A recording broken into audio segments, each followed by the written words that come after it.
এই দেখো, মুখে না আমি ফেস ওয়াশ লাগাই না, একদম লাগাই না ফেস ওয়াশ।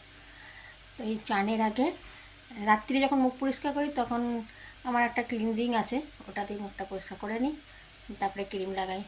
তো আজকে রোজ করি না তা বলে, আর এই দই লাগাই চানের আগে। আজকে এই দই রয়েছে হাতে, এক হাতে করে করছি তো ওই জন্য এক হাতে ফোন ধরে আছি।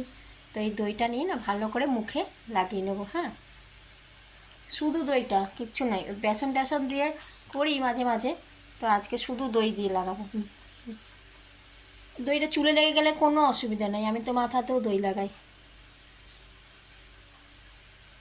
এরকম মুখে পুরো লাগিয়ে রেখে এখন কিছুক্ষণ রেখে দেবো, বুঝলে। এই ঘর মুছবো, দিয়ে চান করতে যাব, পুজো করব। তো এই যে চান করতে যাবার আগে ধুয়ে নেব,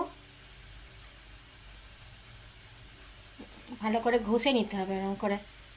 এই চান করার সময় একটুখানি ঘষে ঘষে এরকম নিয়ে তারপরে মুখটা ধুয়ে নেবো, এই মুখ পুরো পরিষ্কার হয়ে যায় একদম।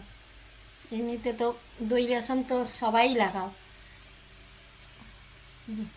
চলো তবে চান করে এসে দেখাচ্ছি কেমন লাগছে। এই দেখো, চান করতে যাব, তার আগে তোমাদেরকে একটু মুখটা দেখিয়ে নিচ্ছি।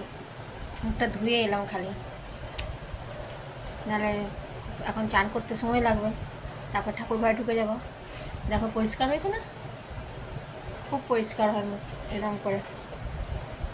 পরিষ্কার মাঝে মাঝে এরকম দই দিয়ে করি আমি, একদম পরিষ্কার মুখটা হয়ে যায়, খুব সুন্দর লাগে।